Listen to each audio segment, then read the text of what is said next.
بسم الله الرحمن الرحيم تبت يدا أبي لهب وتب ما أغنى عنه ماله وما كسب سيصلى نارا ذات لهب وامرأته حمالة الحطب في جيدها حبل من مسد. بسم الله الرحمن الرحيم. إن الحمد لله نحمده ونستعينه ونستغفره ونتوب إليه ونعوذ بالله من شرور أنفسنا ومن سيئات أعمالنا من يهد الله فلا مضل له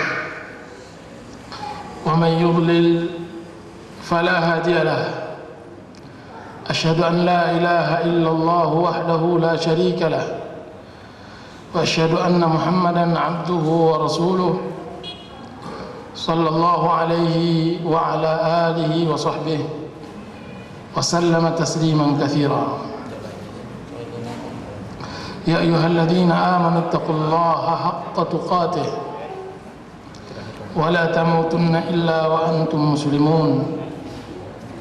يا أيها الناس اتقوا ربكم الذي خلقكم من نفس واحدة وخلق منها زوجها وبث منهما رجالا كثيرا ونساء واتقوا الله الذي تساءلون به والأرحام إن الله كان عليكم رقيبا.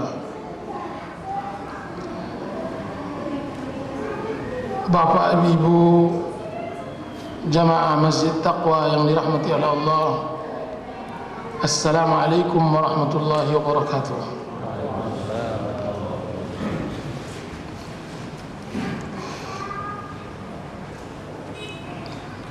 Puji syukur kita panjatkan kepada Allah Azza wa Jalla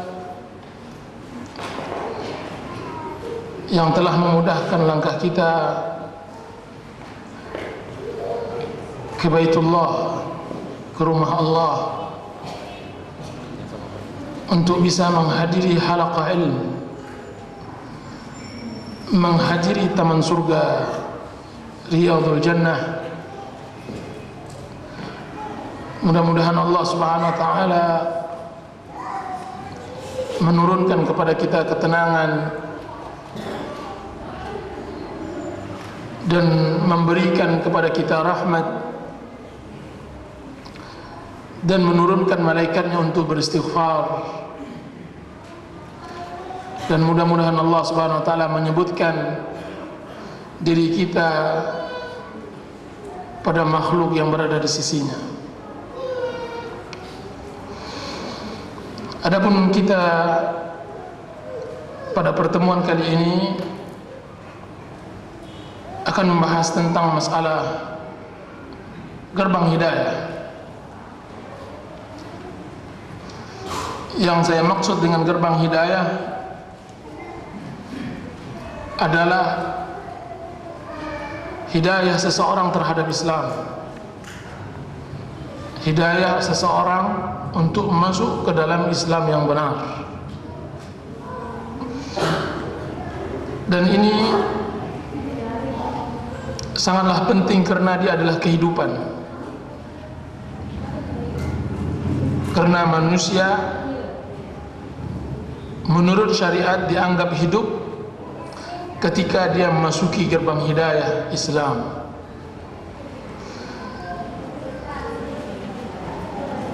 Karena bagi manusia di dunia ini dia akan mengalami dua kehidupan. Kehidupan yang pertama adalah kehidupan yang dialami oleh seluruh manusia, dan dia adalah kehidupan tabi'i, kehidupan yang dialami oleh seluruh makhluk Allah Azza wa Jalla, yang muslim maupun yang kafir. Di dalam kehidupan tersebut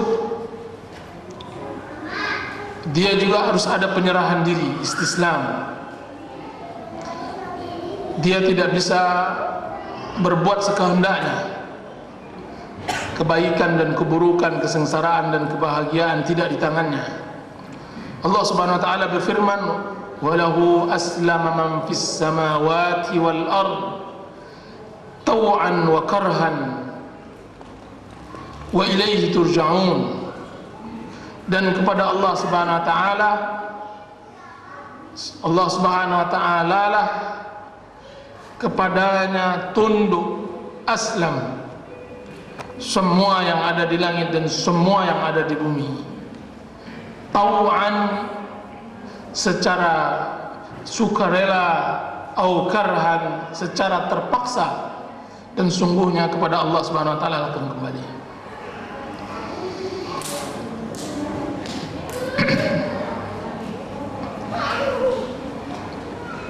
Hidayah yang kita bahas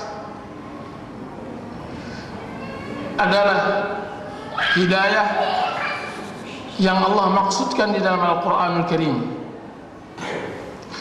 Allah Subhanahu wa taala berfirman, "Awaman kana mayyitan fa ahyainahu." Apakah engkau melihat orang yang awalnya mati kemudian kami hidupkan dia kembali? Awaman kana mayyitan fa ahyainahu, kemudian kami hidupkan dia kembali. Para ulama tafsir mengatakan bahwa kami hidupkan dia kembali, yaitu kami berikan dia hidayah. Kajian ini adalah menyongsong hidayah tersebut. Dan kajian ini saya bagi ke beberapa pembahasan. Yang pertama adalah hakikat kehidupan. Dan pembahasan yang berikutnya, gerbang kebenaran. Pembahasan yang ketiga adalah menuju cara beragama yang benar. Dan pembahasan yang keempat adalah menuju mazhab salaf. Hakikat kehidupan. Allah Subhanahu wa taala berfirman,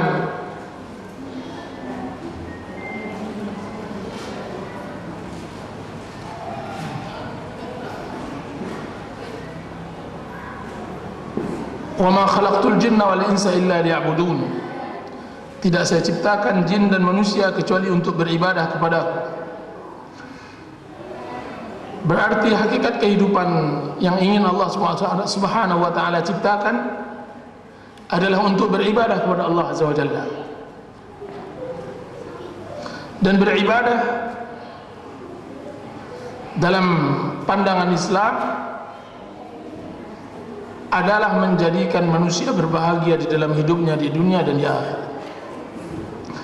Ibadah pada hakikatnya bukanlah kesusahan dan dia bukanlah taklif, beban. Akan tapi dia adalah kemudahan. Allah Subhanahu wa taala berfirman, "Yuridullahu bikumul yusr wa la yuridu bikumul usr." Sungguhnya Allah menginginkan kepada kalian adalah kemudahan dan Allah Subhanahu wa taala tidak menginginkan kesulitan.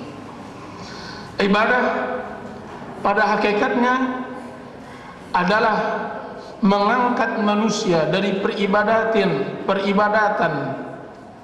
kepada makhluk kepada peribadatan kepada pemilik makhluk. Mengangkat manusia dari ibadatul ibad min ibadati rabbil ibad.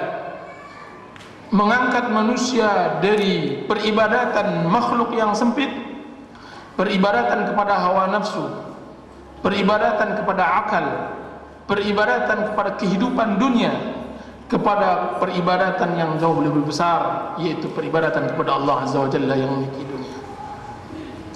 Jadi dia adalah ibadah yang menenteramkan, dia adalah beban yang ringan, yaitu agar manusia semuanya tunduk patuh kepada Allah Subhanahu wa taala. Makanya Allah Subhanahu wa taala katakan, "Wa ma khalaqtul jinna wal insa illa liya'budun." Tidak saya ciptakan jin dan manusia kecuali untuk beribadah kepadaku. Dan sebagaimana dia adalah kebahagiaan hidup, maka ibadah kepada Allah Azza wa Jalla adalah kewajiban yang mana Allah Subhanahu wa taala telah ambil kepada setiap anak Adam, yang disebut oleh Allah Subhanahu wa taala dalam Al-Qur'an dengan mitsaq, perjanjian. Perjanjian inilah yang Allah Subhanahu wa taala pinta kepada manusia untuk melaksanakan setelah mereka diberikan kehidupan. Allah Subhanahu wa taala berfirman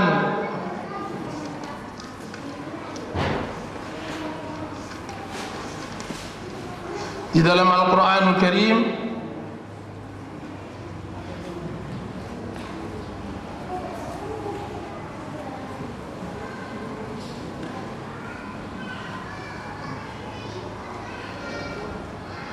di dalam surah Al-Ahzab Allah mengatakan, inna aradna al-amanata 'ala as-samawati wal-ard wal-jibal fa abayna an yahmilnaha wa ashfaqna minha wa hamalaha al-insan innahu kana zaluman jahula.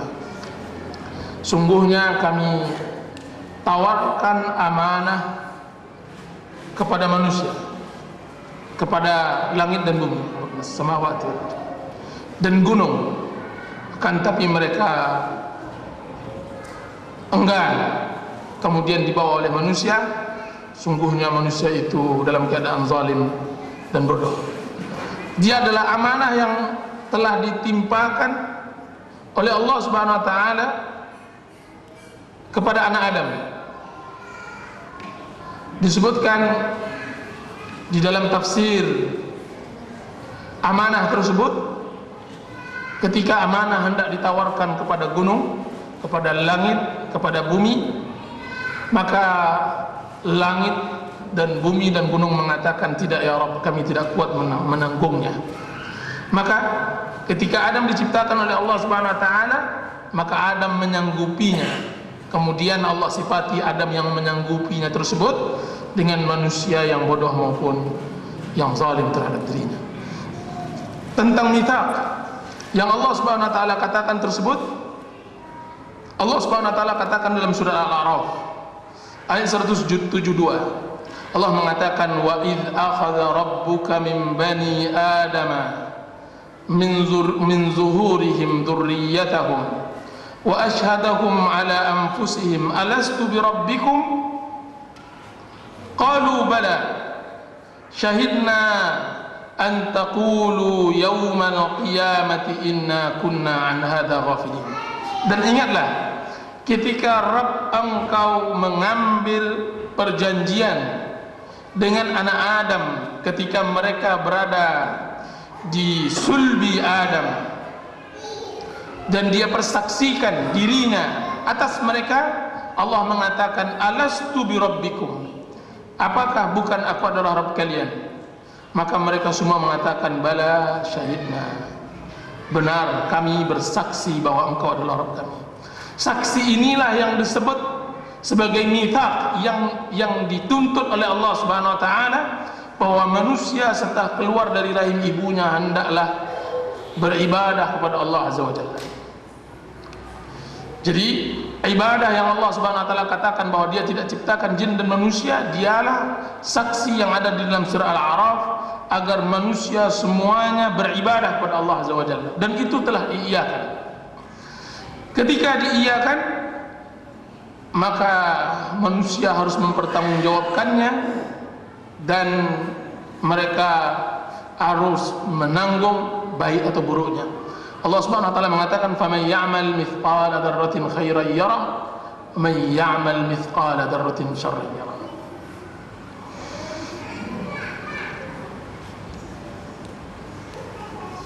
Dan Allah Subhanahu wa taala berfirman dalam surah Al-Mulk, Allah mengatakan,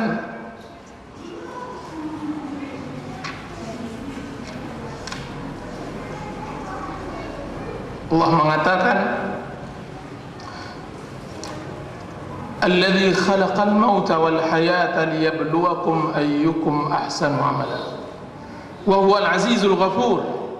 Sungguhnya Dia yang telah menciptakan kematian dan kehidupan untuk menguji kalian mana yang terbaik amalnya. Berarti manusia di samping dia beribadah kepada Allah Azza wa Jalla, juga dia dituntut yaitu untuk berbuat baik. Ahsanu amala, berkata Fudail bin Iyad, ahsanu amala adalah orang yang beramal yang paling ikhlas dan yang paling tepat amalannya sesuai dengan syariat. Itulah beban yang telah kita bawa dan yang telah kita sepakati dengan Allah Azza wa Jalla.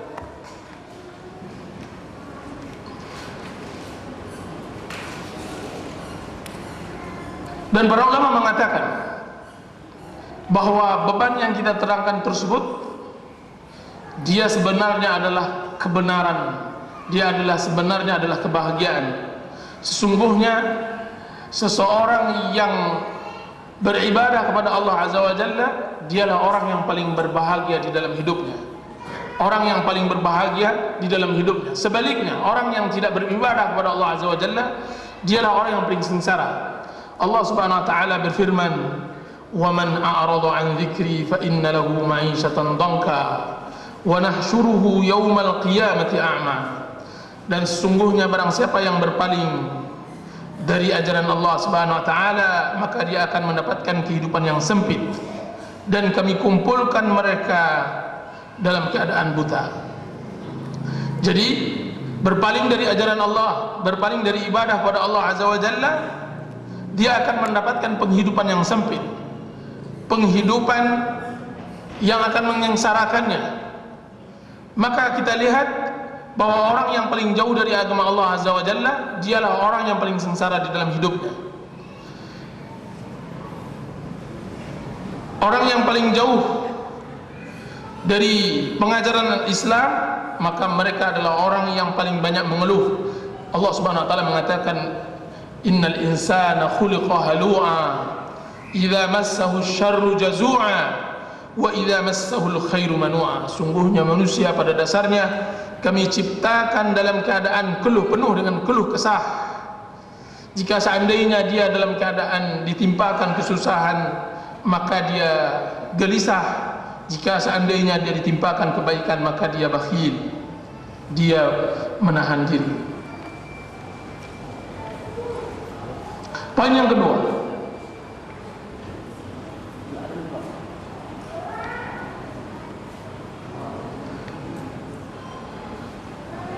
gerbang hidayah.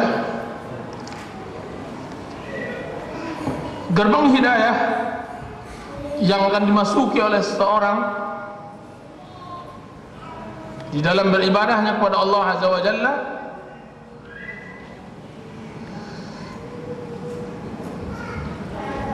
adalah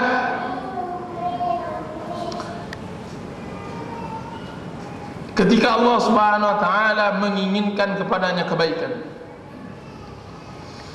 Dan gerbang hidayah tersebut dia mempunyai motornya yang disebut dengan kalbu. Jika seandainya Allah Subhanahu wa taala menginginkan kebaikan kepada seorang hamba, maka Allah Subhanahu wa taala uruskan hatinya. Allah Subhanahu wa taala betulkan hatinya. Sesungguhnya hati adalah awal dari masuknya seseorang ke dalam gerbang hidayah. Dan Rasulullah SAW bersabda, "Ala inna fil jasadi mudghah." Ketahuilah sesungguhnya di dalam tubuh itu ada segumpal daging. Iza saluhat saluhal jasadu kulluh, wa idza fasadat fasadal jasadu kulluh. Jika seandainya dia baik, maka baiklah seluruh badan, dan jika seandainya dia buruk, maka buruklah seluruh badan. Ala wahyal qalb, ketahuilah sungguhnya dia adalah hati. Dan hati inilah yang akan menyelamatkan seseorang dari api neraka dan azab yang pedih. Dan dialah yang akan mengantarkan seseorang kepada hidayah Islam. Allah Subhanahu wa taala berfirman, "Yauma la yanfa'u malun wala banun illa man atallaha biqalbin salim." Sesungguhnya pada hari tersebut tidak ada manfaat bagi mereka harta maupun anak kecuali yang datang kepada Allah Subhanahu wa taala dengan hati yang bersih. Jadi qalbun, hati yang bersih yang akan bisa menyelamatkan seseorang dari azab Allah Subhanahu wa taala, dan hati inilah yang Allah Subhanahu wa taala tuntun seseorang kepada gerbang hidayah. Rasulullah SAW bersabda tentang permasalahan hati ini, bagaimana membuat seseorang meninggal dalam keadaan su'ul khatimah atau husnul khatimah, meninggal dalam keadaan seseorang tersebut beramal saleh atau beramal taleh. Maka Rasulullah SAW bersabda, "Inna ar-rajula la ya'malu bi'amali ahli jannah hatta la yakunu bainahu wa bainaha dhira' fayasbiqu alayhi al-kitab fayamalu bi'amali ahli an-nar fayadkhuluha." Sungguhnya seseorang beramal dengan amalan penduduk surga sampai antaranya dengan surga tersebut tinggal sejengkal, kemudian kitab takdir Allah Subhanahu wa taala mendahuluinya, kemudian dia beramal dengan amalan penduduk neraka, maka dia masuki neraka tersebut. Wa innar rajula la ya'malu bi'amali ahli an-nar hatta la yakunu bainahu wa bainaha illa dhira' fayasbiqu alayhi al-kitab fayamalu bi'amali ahli al-jannah fayadkhuluha. Dan sungguhnya seseorang beramal dengan amalan penduduk neraka, kemudian antara dia dengan neraka tersebut hanya tinggal sejengkal, kemudian takdir menentukan yang lain kepadanya, kemudian dia beramal dengan amalan penduduk surga, kemudian dia memasukinya. Dan lihatlah, sesungguhnya amalan orang yang tadi berletih beramal saleh, kan tapi lihat di penghujungnya Allah matikan dia dalam keadaan su'ul khatimah. Dan lihat, seseorang yang beramal dengan penduduk neraka, beramal taleh, berlaku bermaksiat kepada Allah Azza wa Jalla, kemudian di akhir hidupnya Allah tuntun dia kepada jalan kebenaran, kemudian dia masuk surga. Berkata Ibnu Rajab rahimahullahu ta'ala, sesungguhnya orang yang beramal dengan amalan penduduk surga akhirnya dia masuki neraka, atau sebaliknya, itu karena permasalahan adalah permasalahan hati. Karena riwayat yang diriwayatkan oleh Imam Bukhari, dari riwayat yang dikeluarkan oleh Abu Dawud tersebut, Rasulullah SAW menambahkan fima yabdu linnas, yaitu kiranya orang yang beramalan dengan penduduk surga, dia beramal akan tapi untuk mengharapkan riya, mengharapkan pujian manusia. Fima yabdu linnas, yaitu dia beramal dengan amalan surga yang nampak oleh manusia. Berarti selama ini dia tidak pernah memperbaiki dirinya, memperbaiki hatinya, maka dia tidak mendapatkan kebahagiaan di dunia dan tidak mendapatkan kebahagiaan di akhirat. Berarti gerbang kebenaran dalam permasalahan ini adalah hati. Hati ini yang harus selalu seseorang minta agar Allah Subhanahu wa taala luruskan dan Allah Subhanahu wa taala betulkan. Allah Subhanahu wa taala, Rasulullah SAW menganjurkan seorang muslim untuk menutup akhir salatnya dengan doa tersebut, ya muqallibal qulub tsabbit qalbi ala dinik. Wahai zat yang memutarbalikkan hati, tetapkanlah hatiku di atas agamamu. Ya musarrifal qulub sarrif qalbi li ta'atik. Wahai zat yang memalingkan hati, palingkan hatiku di atas ketaatan kepadamu. Berarti doa yang harus dia tuntun selalu agar dia mendapatkan hati yang bersih, hati yang baik. Ketika hati dia tidak baik, maka maksiat, maka hidayah tidak pernah datang. Hatinya membatu, sebagaimana hati-hati orang-orang yang telah ditentukan oleh Allah Subhanahu wa taala kebinasaan dan kesengsaraan untuk mereka. Allah mengatakan tentang orang Yahudi, yang mengatakan waqalu qulubuna ghulf. Mereka mengatakan hati mereka ghulf, tertutup. Bal qasat qulubuhum fahiya kal hijarah. Hati mereka kasat, hati mereka keras seperti api, seperti batu. Bal asyaddu qaswah, bahkan lebih keras daripada. Nah, hati-hati yang seperti ini yang harus dijauhkan. Ketika hati sudah baik, ketika hati telah ditundukkan, ketika hati telah diperiksa oleh seseorang, maka mudah baginya untuk menerima kebenaran, untuk menampung hidayah di jalan Allah Subhanahu wa taala. Dan hati yang seperti ini Allah Subhanahu wa taala perlakukan dengan beberapa sebab, dengan berbagai macam bentuk sebab. Kadang-kadang Allah Subhanahu wa taala lembutkan hatinya dengan musibah yang Allah timpakan kepadanya, dengan musibah yang Allah timpakan kepadanya. Ketika dia dalam kesenangan, dalam sehat walafiat, dalam kenikmatan, dalam rezeki yang cukup, dia tidak pernah sadar. Ketika itu Allah Subhanahu wa taala menginginkan kepadanya kebaikan. Allah sadarkan dia dengan sakit. Allah sadarkan dia dengan pencabutan nikmat sementara. Allah sadarkan dia dengan kekurangan dalam rezeki dan semacamnya. Kemudian Allah Subhanahu wa taala tuntun kepada kebenaran. Kadang-kadang Allah Subhanahu wa taala luruskan hatinya ketika dia berada di puncak-puncak dia berbuat maksiat. Allah sadarkan dirinya. Ketika dia berada di puncak-puncak maksiat, Allah sadarkan dirinya. Itulah yang Allah Subhanahu wa taala sebutkan di dalam surat Al-Iqra. Allah katakan, kalla innal insana la yatgha ar-ra'ahu istaghna inna ila rabbikar ruj'ah. Tidak sama sekali, sungguhnya manusia berada di puncak luar batas, di puncak-puncak kezaliman, kediktatoran. Ar-ra'ahu istaghna, ketika dia melihat dirinya tidak membutuhkan Allah Azza wa Jalla, inna ila rabbikar ruj'ah, sungguhnya kepada Allah Subhanahu wa taala dia akan kembali. Orang yang berlaku maksiat, Allah kadang-kadang tuntun.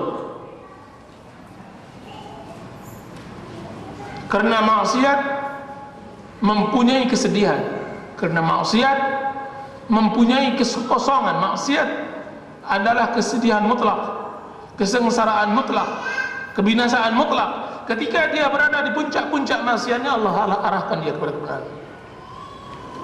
Allah arah. Ketika dia sudah banyak menzalimi anak manusia, makhluk sesamanya, Allah arahkan dia kepada kebenaran.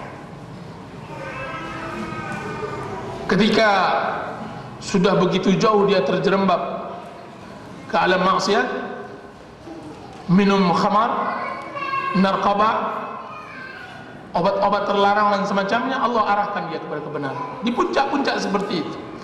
Contoh yang layak kita berikan, seorang pemuda yang telah membunuh 99 orang. Tiba-tiba kesadaran muncul, 99 orang dia bunuh.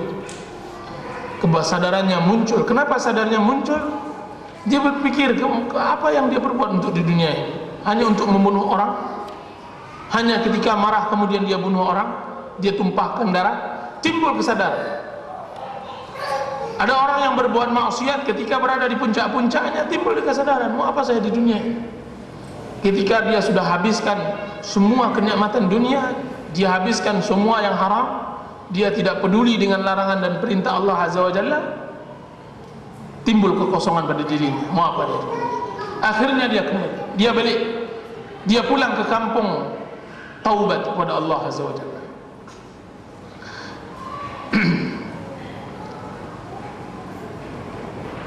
Hati ini dia bagaikan mutiara. bagaikan mutiara. Orang yang Allah Subhanahu wa taala telah pilih hatinya, dia mutiara. Sekalipun tercampak dalam lumpur, dalam tempat yang kotor, dia tetap mutiara. Allah Subhanahu wa taala suatu saat akan menuntunnya kepada kebaikan dan kebenaran. Itulah bertemu antara hati, dan dia adalah cahaya, dengan Al-Quran dan Sunnah, dan dia adalah cahaya. Ketika bertemu cahaya hati dengan cahaya Islam, maka dia akan menghasilkan hidayah. Akan tapi hidayah menuju gerbang Islam yang benar. Maka Allah Subhanahu wa taala mengatakan dalam surah An-Nur, Allahu nurus samawati wal ard, mathalu nurihi kamishkatin fiha misbah, al-misbahu fi zujajah, az-zujajatu ka'annaha kawkabun durri, yakadu zaytuha yudhi'u walau lam tamsashu nar, nurun ala nur, wallahu yahdi li nurihi man yasha. Allah mengatakan, sesungguhnya Allah yang memberi cahaya langit dan bumi. Perumpamaan cahaya Allah Subhanahu wa taala bagaikan lentera yang di dalamnya ada sumbu, di dalamnya ada api. Apinya hidup nyaris tanpa perlu menghidupkan api. Jadi api di dalam sumbu tersebut hidup, di dalam lentera tersebut hidup tanpa perlu menghidupkan api lagi. Nurun ala nur, cahaya di atas cahaya. Ibnu Qayyim rahimahullah ta'ala menyebutkan tentang tafsiran ayat ini, nur di atas cahaya, di atas cahaya, dia adalah cahaya hati dengan cahaya hidayah Allah Subhanahu wa taala. Cahaya hati yang bersih, kemudian cahaya hati, cahaya dari Al-Quran dan hadis. Sungguhnya Al-Quran adalah cahaya. Sungguhnya Al-Quran adalah cahaya. Bagaimana seseorang mengetahui hatinya baik, hatinya layak untuk mendapatkan hidayah oleh Allah Azza wa Jalla? Seseorang bisa melihat hatinya baik atau buruk dengan menilai hatinya apakah masih hidup atau tidak. Sungguhnya hati itu bagaikan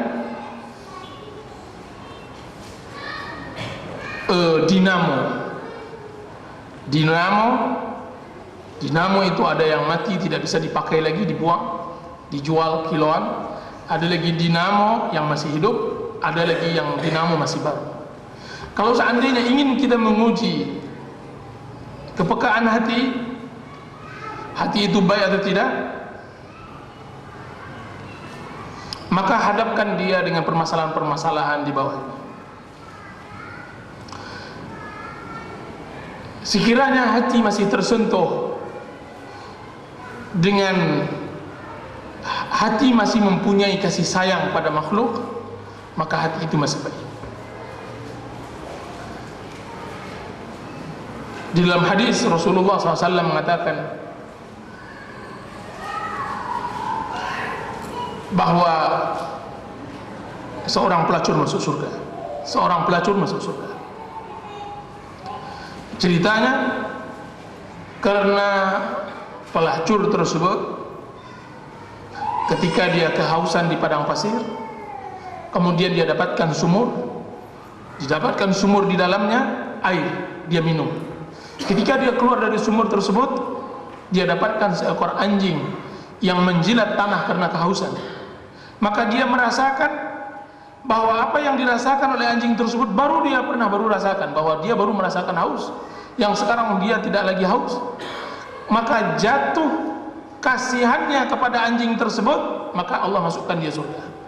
Allah berikan kepadanya taufik ke surga tersebut. Kasih sayang itu adalah menunjukkan hatinya masih baik. Di dalam hadis disebutkan bahwa seorang wanita dimasukkan oleh Allah Subhanahu wa taala ke neraka hanya disebabkan karena kucing. Diriwayatkan oleh Abu Hurairah radhiyallahu anha, dakhalat al-mar'ah an-nara fi hirratin habasatha. Seorang wanita masuk ke dalam api neraka karena sebab kucing yang dia penjarakan, yang dia ikat. Apa kata Rasulullah SAW? La hiya at'amatha wala atlaqatha ta'kulu min hasyisil ard. Dia tidak biarkan, dia tidak beri makan kucing tersebut, kucing yang dia ikat tersebut tidak dia beri makan, dan dia tidak lepaskan sehingga dia bisa makan dari rerumputan tanah, di rerumputan yang dia temukan. Coba lihat, sampai Rasulullah mengatakan dia tidak biarkan kucing tersebut lepas sampai makan rumput. Begitu susahnya kucing tersebut, tapi biarlah, selagi ada di dalam hati wanita tersebut rasa kasihan terhadap kucing, berarti dia tidak akan masalah. Akan tapi bukan masalah terbunuhnya seekor kucing menyebabkan dia masuk neraka. Akan tapi masalah adalah tidak ada rasa kasih sayangnya terhadap makhluk Allah Azza wa Jalla. Jika seandainya kasih sayang di dalam hati tidak ada, bagaimana dia akan bisa beribadah kepada Allah Azza wa Jalla dengan baik? Bagaimana dia bisa bermunajat dengan Allah Azza wa Jalla dengan baik? Bagaimana dia bisa merendahkan diri kepada Allah Azza wa Jalla? Bagaimana dia bisa mengagungkan Allah Azza wa Jalla di dalam peribadatannya kepada Allah Azza wa Jalla? Hatinya tidak pernah tersentuh dengan sesuatu hal yang menyentuh hati. Hatinya batu, hatinya kasar, hatinya tidak pernah sedih ketika melihat sebuah kejadian yang sedih. Hatinya tidak pernah menangis, sebagaimana air matanya tidak pernah mengeluarkan air mata ketika melihat si fakir tidak mempunyai apa-apa di dalam hidup. Ketika seseorang yang membutuhkan tidak memiliki apa-apa di dunia ini, dia tidak pernah tersentuh. Ketika ada kerabatnya yang meninggal, dia tidak pernah menangis. Kalau seandainya hatinya seperti itu, maka berbahaya. Sekalipun dia salat, sekalipun dia bisa menjalankan zahir amalan ibadah, belum lagi dia merasakan ibadah, belum lagi merasakan ibadah. Nah, tanda hati yang baik adalah hati yang lembut. Kalau seandainya dia diingatkan, maka dia teringat. Kalau seandainya dia dinasihati, maka dia akan menerima nasihat tersebut. Hati lembut. Apa kata Rasulullah SAW? Al-Yamanu Yaman. Penduduk Yaman adalah penduduk yang penuh berkah. Dalam sifat lain disebutkan, akan datang kepada kalian penduduk Yaman yang mereka mempunyai hati bagaikan hati burung. Bagaikan hati burung. Sesungguhnya hati burung adalah selembut-lembut hati. Dan Allah Subhanahu wa taala mensifati penduduk Yaman dengan orang-orang yang punya hati yang lembut, tidak kasar. Hati yang lembut ini, dia yang akan mengantarkan seseorang kepada hidayah yang benar. Jika seandainya dia mengasihi manusia, mengasihi orang lain, maka yang paling berhak untuk dia kasih adalah dirinya. Jika seandainya dia takut kesengsaraan kepada orang lain, maka seharusnya yang berhak dia takutkan kesengsaraan dan kebinasaan adalah dirinya dahulu. Jika seandainya dia tidak rela orang lain ditimpakan kesusahan dan kesedihan, maka yang paling berhak untuk mendapatkan kebahagiaan dan kesenangan adalah dirinya. Makanya hati yang akan bisa ditimpakan kebenaran, diberikan oleh Allah Subhanahu wa taala hidayah, adalah hati yang lembut. Ketika ada fakir, anak miskin, diomongkan dia tersentuh. Kejadian yang sangat menyedihkan, dia menangis. Kejadian yang memang menyentuh hatinya, maka dia akan tersentuh. Itulah sifat seorang mukmin. Sifat seorang mukmin hatinya begitu. Kalau hatinya tidak begitu, maka dia tidak mukmin. Apa kata Allah Subhanahu wa taala? Fadzakir fa inna dzikra tanfa'ul mu'minin. Berilah ingatan, sesungguhnya ingatan akan memberi manfaat kepada kaum mukminin. Tanda hati-hati yang tidak baik adalah hati yang keras. Tanda hati yang tidak baik adalah hati yang menolak kebenaran dan mencela manusia. Makanya di dalam Islam, hati yang tidak baik itu dikategorikan bermacam. Pertama, tanda hati adalah hati juhud, hati pengingkaran, hati yang ragu, syak, hati yang berpaling, i'rad, hati yang mengingkari adalah hati yang tidak mau menerima kebenaran dan hidayah sekalipun dia sadar bahwa itu adalah sebuah kebenaran. Dia paham dan dia sadar bahwa apa yang disampaikan kepadanya itu adalah kebenaran mutlak, akan tetapi dia ingkari dan dia tidak mau menerima kebenaran tersebut sekalipun itu dia akui. Itulah yang disebut oleh Allah Subhanahu wa taala, mengatakan wajahadu biha wastayqanatha anfusuhum zulman wa 'uluwa. Mereka mengingkarinya akan tetapi jiwa mereka meyakininya. Coba lihat. Ini sangat berbahaya hati yang seperti ini. Dia yakin akan kebenaran, akan tapi dia ingkari. Akibat apa yang terjadi? Pengingkaran tersebut akibat apa? Zulman wa 'uluwa. Akibat perlakuan zalim terhadap Allah Azza wa Jalla dan sebelumnya terhadap dirinya, dan kesombongan. Dia sombong dan dia zalim terhadap dirinya.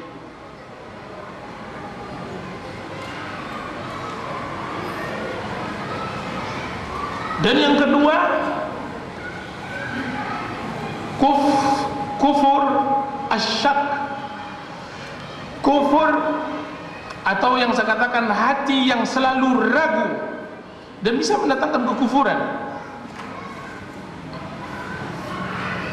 Dia di dalam hidup ini tidak pernah mempunyai sebuah keyakinan. Dia membangun sesuatu kebenaran di atas keraguan. Tidak pernah dia pernah yakin. Dia tidak pernah benamkan dirinya dalam keyakinan. Dia bangun semuanya di atas keraguan, syak.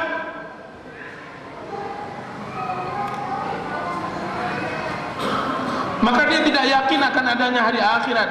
Dia tidak yakin akan adanya azab Allah Subhanahu wa taala dengan nikmat Allah yang Allah berikan di surga. Dia tidak yakin akan itu. Dia yakin apa yang nampak oleh matanya, atau yang bisa diraba oleh tangannya, atau yang bisa disentuh oleh kulitnya. Itu yang dia yakini. Selain dari itu dia tidak ingin. Nah, hati yang seperti ini adalah hati yang sulit bisa mendapatkan hidayah kepada Allah SWT. Hati i'rad, hati yang berpaling. Hati yang berpaling adalah hati yang tidak mau menerima kebenaran secara mutlak. Tidak mau. I'rad, tidak mau menyentuh, dan dia tidak mau sadar bahwa dia kadang-kadang membutuhkannya, akan tapi dia tidak mau menyentuhnya. Takut untuk menyelamatkan hawa nafsu syahwatnya saja. Jadi dia berpaling dari ajaran Islam, dari kebenaran, bukan karena apa-apa, akan tapi dia rasakan takut sesuatu itu akan hilang nanti. Kenikmatan yang selama ini dia nikmati itu hilang, maka dia berpaling. Hati yang seperti ini sangat berbahaya. Dan yang keempat, hati iba wal istikbar, hati orang yang enggan dan sombong kepada kebenaran, sebagaimana sombongnya iblis untuk sujud kepada Adam alaihissalam, seperti enggannya syaitan untuk beribadah kepada Allah Azza wa Jalla hanya sebatas kesombongan saja. Makanya Allah menjamin orang-orang seperti itu tidak akan masuk surga selama-lamanya.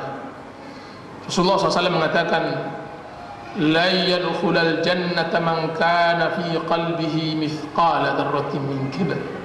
Tidak akan masuk surga seseorang yang ada di dalam dirinya sebesar biji zarrah dari kesombongan. Ketika ditanya oleh para sahabat Rasulullah SAW, ya Rasulullah, sesungguhnya seseorang menginginkan pakaiannya bagus, sandalnya bagus, apakah itu sombong? Maka Rasulullah katakan, mendefinisikan tentang sombong, sombong al-kibru batrul haqqi wa ghamtun nas. Kesombongan dialah yaitu menolak kebenaran dan mencela manusia. Menolak kebenaran, kemudian dia mencela manusia. Jadi dia tidak mau melaksanakan kebenaran bukan karena kelemahan dan kekerdilan dirinya, akan tapi dia tutupi kelemahan dirinya tersebut dengan menolak kebenaran, dan juga dia menolak orang yang membawa kebenaran tersebut, mencelanya, memburukkannya. Kalaulah itu terlaksanakan oleh seorang hamba, maka jarang-jarang dia akan bisa mendapatkan hidayah. Berpalinglah darinya, cari orang lain selain dari dirinya tersebut. Sungguhnya hatinya termasuk hati-hati yang telah menjadi dinamo mati yang seharusnya dibuang ke tong sampah neraka jahanam. Tong sampah neraka jahanam. Dan kita berlindung dari hati yang seperti itu. Allahumma inni a'udzubika min qalbin la yakhsha. Ya Allah, aku berlindung kepadamu dari hati yang tidak bisa khusyuk. Wa min 'ainin la tadma, dan dari air mata dari mata yang tidak berair.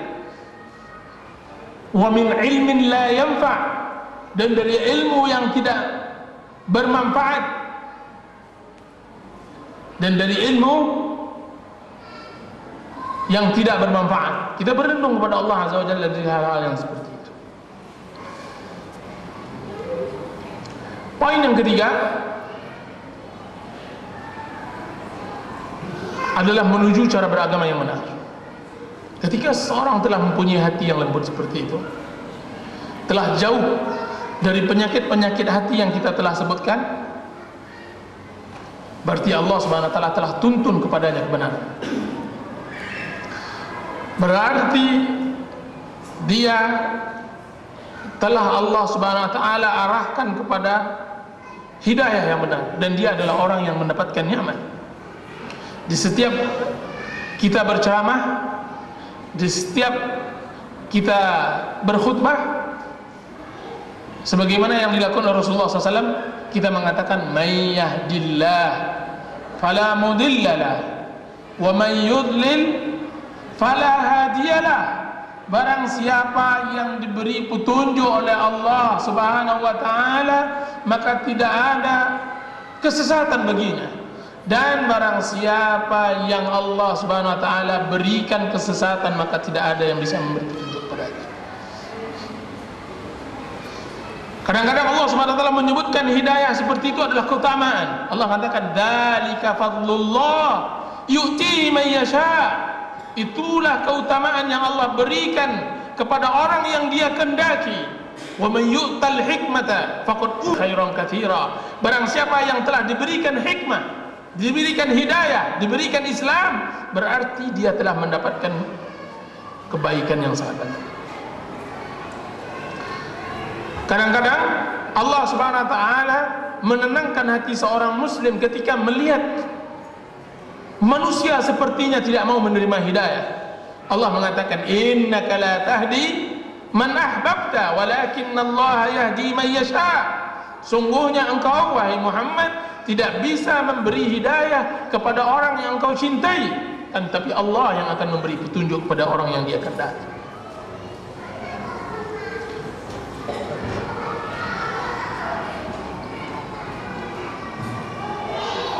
Jadi dia adalah tauhid, dia adalah karunia, dia adalah inayah Allah Azza wa Jalla kepada kita. Yang mau datang ke masjid yang mau menerima kebenaran, yang mau menyambut hidayah Allah Azza wa Jalla, dia adalah keutamaan, dia adalah inayah, dia adalah taufik. Dia adalah hasil dari doa yang kita selalu doakan kepada Allah Azza wa Jalla, ihdinas siratal mustaqim, tunjukilah kami jalan yang lurus. Ihdinas siratal mustaqim, lapangkan jalan kami di dalam hidup ini, mudahkan kami untuk mendaki jalan yang lurus. Di dalam surat Al-Fatihah ini seakan-akan Allah Subhanahu wa taala mengarahkan seorang mukmin agar tidak meminta kecuali jalan yang lurus adalah tujuan utamanya. Ihdinas siratal mustaqim. Dan ulum Fatihah adalah ummul Quran, dan Al-Fatihah adalah syarat sah salat. Tidak sah salat orang yang tidak membaca Al-Fatihah. Allah tuntun seperti itu. Allah tidak katakan untuk bisa, ya Allah berikan kami harta yang banyak, ya Allah berikan kami kebahagiaan di dunia. Kan tapi Allah menuntun kita untuk selalu mendapatkan, berdoa untuk mendapatkan siratal mustaqim. Siratal mustaqim inilah yang kita pastikan bahwa siratal mustaqim dia adalah bukan jalan tol yang lurus. Dia bukanlah pangkat yang naik terus, dia bukanlah usaha yang lancar terus. Siratal mustaqim bukanlah permasalahan hidup yang tidak pernah ada kesusahan, yang tidak ada yang menghalanginya. Siratal mustaqim kita perkuat dengan lanjutan ayat tersebut, siratal ladzina an'amta alaihim. Jalan yang aku maksudkan itu ya Allah adalah jalan yang Kau berikan nikmat terhadap orang-orang yang telah berjalan di atasnya. Bahkan kita anggap bahwa siratal mustaqim yang orang-orang berjalan di atasnya tersebut adalah orang yang Kau beri nikmat. Kita akui lagi, kita takrir, kita ungkapkan kembali bahwa orang-orang yang berjalan di atas siratal mustaqim adalah orang yang mendapatkan nikmat. Seakan-akan kita katakan selain dari orang-orang yang tidak berjalan di atas siratal mustaqim, mereka bukan di atas nikmat. Mereka dalam kesengsaraan, mereka dalam kesusahan, mereka dalam kesedihan. Akan tapi orang-orang yang berada di siratal mustaqim ini, an'amta alaihim, telah Engkau beri nikmat mereka. Kita pastikan lagi bahwa bukan orang-orang yang Engkau cela dan Engkau murkai. Orang Yahudi yang kaya raya, orang Nasrani yang mempunyai kekuatan dan semacam, tidak itu yang semua. An'amta alaihim. Siapa an'amta alaihim ini? Kita disyarah oleh Allah Subhanahu wa taala dalam ayat lain, an'amta alaihim minan nabiyyina was-siddiqin wasyuhada'i was-salihin. Orang-orang yang telah Engkau beri nikmat dari kalangan nabi, orang-orang syuhada, orang salihin, orang siddiqin. Berarti dia adalah orang yang diberi nikmat dari kalangan nabi. Nabi Ayub yang ditimpakan kepadanya penyakit, Nabi Isa yang dikejar-kejar oleh kaumnya. Orang yang kita anggap diberi nikmat tersebut adalah Nabi Muhammad yang diusir dari kampungnya. Dia adalah Siddiq dari Abu Bakar yang telah diusir dari kampungnya. Orang-orang salihin yang dicela dan semacamnya. Berarti orang yang diberi nikmat ini adalah orang yang susah di dalam hidupnya. Orang yang dibunuh, orang yang dicaci, orang yang dimaki, orang yang dirampas hartanya. Akan tapi kita mengistilahkan mereka adalah orang-orang an'amta alaihim. Jadi dia adalah buah dari ihdinas siratal mustaqim. Jadi di sini kita pahami bahwa nikmat yang sebenarnya adalah nikmat Islam, nikmat hidayah itu. Bagaimana kita menuju kepada nikmat tersebut? Saya katakan tadi, bab yang ketiga tentang masalah menuju agama, beragama yang benar, menuju cara beragama yang benar. Menuju cara beragama yang benar harus memiliki beberapa sifat. Pertama, jika seandainya Anda ingin mendapatkan cara beragama yang benar, harus memiliki jiwa yang hanif. Dan yang kedua, harus memiliki istislam kepada Allah Azza wa Jalla, penyerahan diri kepada Allah. Dan yang ketiga, harus memiliki motivasi dan kekuatan. Dan yang keempat, harus memiliki sabar dan yakin kepada Allah Azza wa Jalla. Kita syarah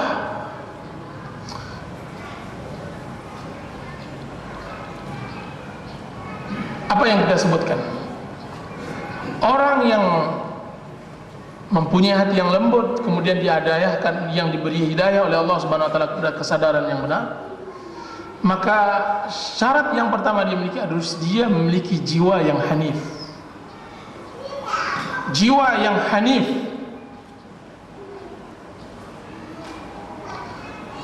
Apa jiwa yang hanif?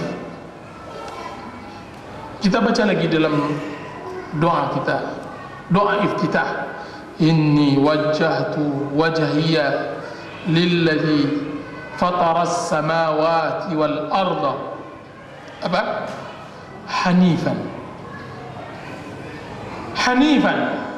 Sungguhnya aku arahkan wajahku kepada zat yang telah menciptakan langit dan bumi. Hanifan, dalam keadaan hanif.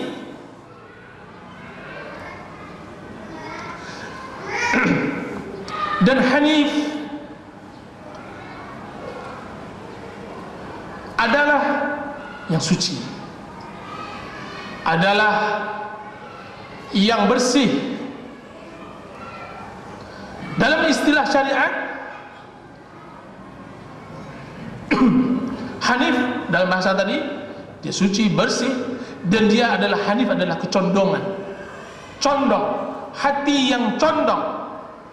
Dalam istilah syariat, dialah hati yang condong selalu kepada kebaikan dan benci kepada kebatilan. Hati yang selalu condong kepada tauhid, kepada Allah Azza wa Jalla, dan benci kepada syirik. Hati yang condong kepada fitrah dan benci kepada sesuatu yang merusak fitrah. Hanif.